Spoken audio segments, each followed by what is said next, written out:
MBBS in abroad. Apollo MedSkill 6 years of MBBS program will be completed in 35 lakhs only. Namaste, welcome to iDream Celeb Chat with Kavita.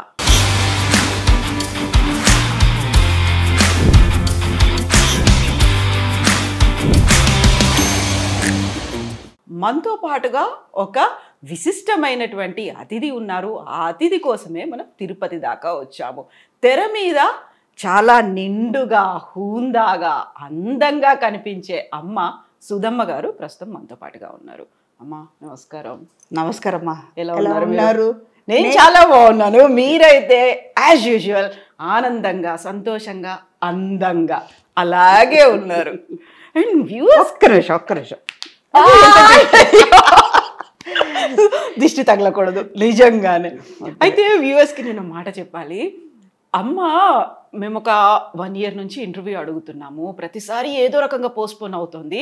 టక్కుని నేను తిరుపతిలో ఉంటాను, మీరు వచ్చేసేయండి అనగానే తిరుపతికి వచ్చేసాము. అది కూడా అమ్మమ్మతో ఇప్పుడు ఇంటర్వ్యూ ఇవ్వడం, అమ్మవారి దర్శనం ఆ తర్వాత శ్రీవారి దర్శనం అయిన తర్వాతే మనకి ఇంటర్వ్యూకి వచ్చారు.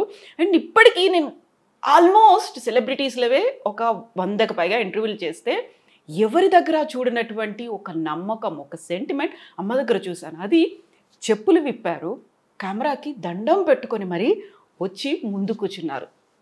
అమ్మ ఈ సెంటిమెంట్ అనేది యూజువల్గా మీరు షూటింగ్ చేస్తున్నారు, సినిమాలో ఉన్నారు, ఆ రోజు క్యారెక్టర్ ఉంది అనుకుంటే మీరు కెమెరాకి దండం పెట్టుకోవచ్చు. బట్ ఇంటర్వ్యూ అప్పుడు కూడా చెప్పులు ఇప్పి మరీ కెమెరాకి దండం పెట్టి కూర్చోవడం అంటే ఇది ఎందుకు చెప్పాలంటే ఎందుకంటే కెమెరా అన్నది మనం ఎవరు అని చూపించే ఒక అద్దం లాంటిది.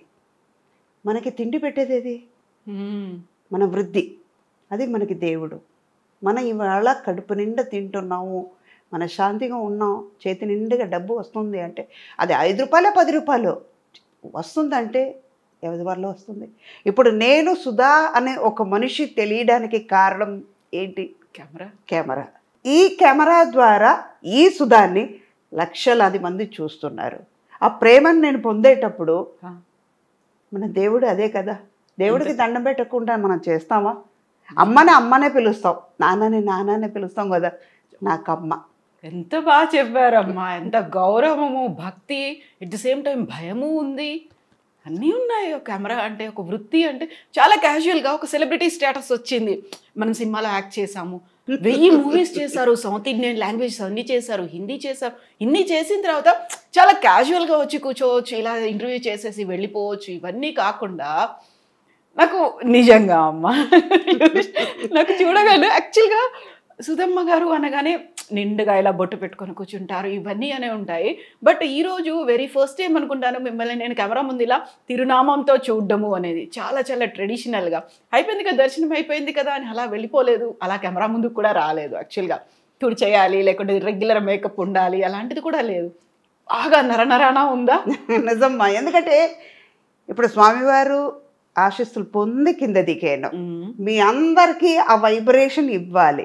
అవును. అంటే ఇప్పుడు బొట్టు అన్నది ఆయన నాలో ఉన్నారు, నాతోనే వస్తున్నారు.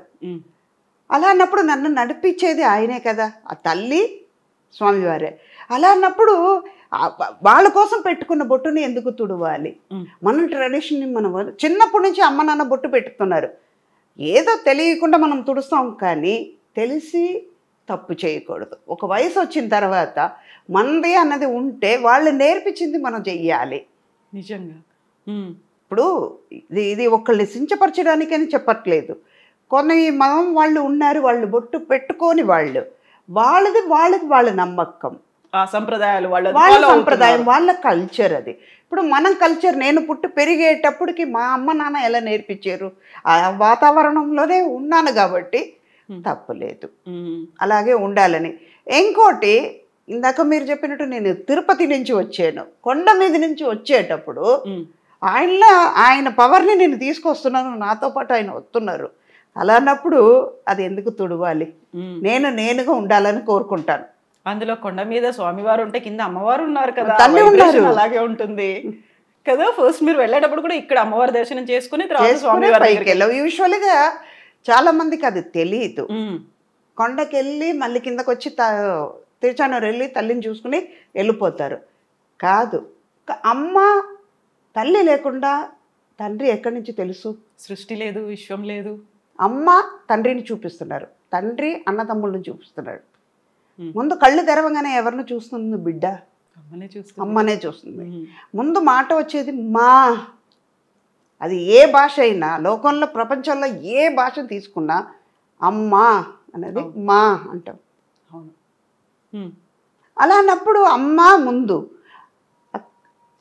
ఇలా నమ్మే వాళ్ళకి ముందు తల్లిని చూసిన తర్వాత తండ్రిని వెళ్ళి దర్శనం చేసుకోవాలి.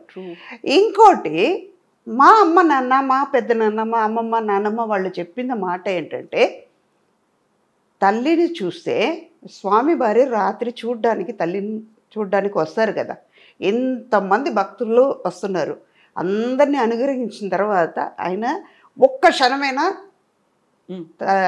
అమ్మవారిని చూడ్డానికి కింద కొండ దిగుతాడు. అప్పుడు ఈవిడ చెప్తారంట, స్వామి పిల్లలు వస్తున్నారు, ఇంతమంది పిల్లలు నా దగ్గరికి వచ్చారు, నా కోసమైనా నువ్వు చెయ్యాలి కదా, ఈ పిల్లలు నిన్ను చూడ్డానికి కూడా పంపిస్తున్నాను లెక్క చెప్తారంట ఆవిడ. ఎంతమంది నా దగ్గరికి వచ్చారు, పిల్లలందరూ వస్తున్నారు, జాగ్రత్తగా వాళ్ళకి దర్శనం ఇచ్చి వాళ్ళని కాపాడాలి స్వామి అని అమ్మ లెక్క చెప్తారు.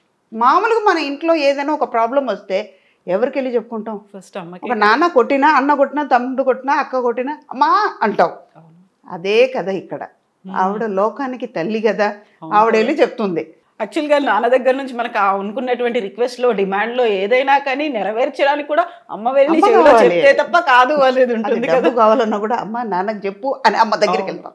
మిమ్మల్ని అమ్మ అమ్మ అమ్మ అని పిలవడం మామూలుగా కాదు. ఆల్మోస్ట్ ఇప్పుడు ఈ సినిమాల్లో మెజారిటీ అంటే 900+ అమ్మ క్యారెక్టర్లే కదా. ఎలా అనిపిస్తుంది అమ్మ గురించి మనం ఇంత మాట్లాడుకున్నప్పుడు? మిమ్మల్ని ప్రతి ఒక్కరు అమ్మ అని పిలవడమే కాదు, అమ్మ అని చూస్తున్నప్పుడు అది కూడా వెరీ ఎంగేజ్లోనే మీరు అమ్మ అయిపోయారు. వదిన, అక్క, వీళ్ళు హీరోయిన్లు, వీళ్ళందరికంటే క్యారెక్టర్ ఆర్టిస్టుల కంటే కూడా అమ్మ. ఎలా అనిపిస్తుంది ఆ ఫీల్? చాలా గర్వంగా ఉంటుంది. లోకంలో ఇంతమంది పిల్లలా నాకు అన్నట్టు అనిపిస్తుంది. ఒక్క సంతోషం, నా పిల్లలు నన్ను అమ్మని పిలిచేది ఇంట్లో మాత్రమే. ఏదైనా అవసరం వస్తే అమ్మ ఇది మా అమ్మ అంటారు. ఆప్యాయత, ప్రేమతో మనకి కావాల్సిన మనిషి అని హృదయపూర్వంగా పిలుస్తున్నారు కదా. బయట వాళ్ళు అమ్మ అన్నప్పటికీ ఎంత ఆనందంగా ఉంటుందో. ఇవాళ మార్నింగ్ నాకంటే పెద్ద ఆయన, నేను క్యూలో నించుంటున్నాను అన్నమాట. ఆ బ్రేక్ దర్శనం క్యూలో నించుంటే, ధ్వజస్తంభం దగ్గర నించుంటే నాకంటే పెద్ద ఆయనకి 80 పైనే ఉంటుంది. ఆయన అంటున్నారు, అమ్మా నమస్కారం అమ్మా, బాగున్నారా, మంచిగా దర్శనం చేసుకోండి అంటే. అమ్మ అన్న మాట, ఆయన నన్ను పిలవాల్సిన అవసరం లేదు, కానీ ఆయన అమ్మ అన్నప్పటికీ అమ్మ అని పిలిపించుకోవడానికి నేనెంత భాగ్యం చేసి ఉండాలి. నిజంగా కదా. మన పిల్లలకి మన అమ్మ అన్నప్పుడు బయట వాళ్ళు పిలిస్తే ఎందుకు అమ్మ అవ్వలేము? ఎవరిని అంతమందిని అమ్మని పిలవలేము. ఎవరు పడితే వాళ్ళని అమ్మని పిలవలేము. అక్క అనొచ్చు, ఆంటీ అని ఇప్పుడు ఈజీగా వస్తుంది. అమ్మని ఎవరిని పిలవలేము, అది ఎవరికో కొంతమందికి వస్తుంది. అలాగే కన్నాంబ గారు, సావిత్రి గారు, తర్వాత జమున గారు, వీళ్ళందరూ, సుజాత గారు, అన్నపూర్ణమ్మ గారు, వీళ్ళందరూ అమ్మ అయిన తర్వాత నేను ఆ కేటగిరీలో ఉన్నానంటే గర్వమే. అది కూడా ఒక లాంగ్ రన్, మామూలుగా లేదు ఇలా అనేసి చెప్పొచ్చు. కాలర్ ఎగలేం కాబట్టి చాలా ఆనందం కాదండి. ప్రతిసారి ఆ క్యారెక్టరు సుధమ్మ, అమ్మగారి క్యారెక్టరు మీ దగ్గరకు వచ్చినప్పుడు వచ్చేటువంటి రియాక్షన్స్ ఎలా ఉంటాయి? ఇందులో కూడా అమ్మేనా, ఈసారి ఎవరికి అమ్మను అవుతున్నాను, ఎంతమంది నాకు పిల్లలు, ఏ హీరోకి అవుతున్నాను, ఇలాంటివి ఉంటాయా?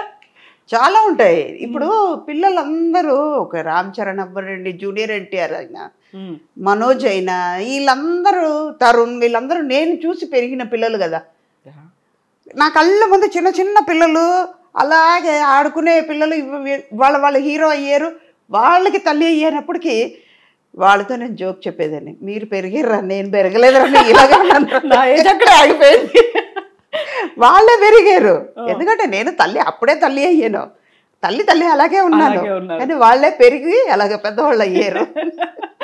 అమ్మ అలాగే ఉంది. తర్వాత మెల్లిగా అమ్మమ్మ అయినప్పటికీ కూడా రియల్ లైఫ్లోను అమ్మమ్మ అయినప్పటికి కూడా అమ్మగా మాత్రం, అమ్మమ్మ అయినా అమ్మమ్మకి అమ్మమ్మ అయినా కూడా ఇలాగే ఉంటా. నా వయసు 22 వెళ్ళదు అలాగే.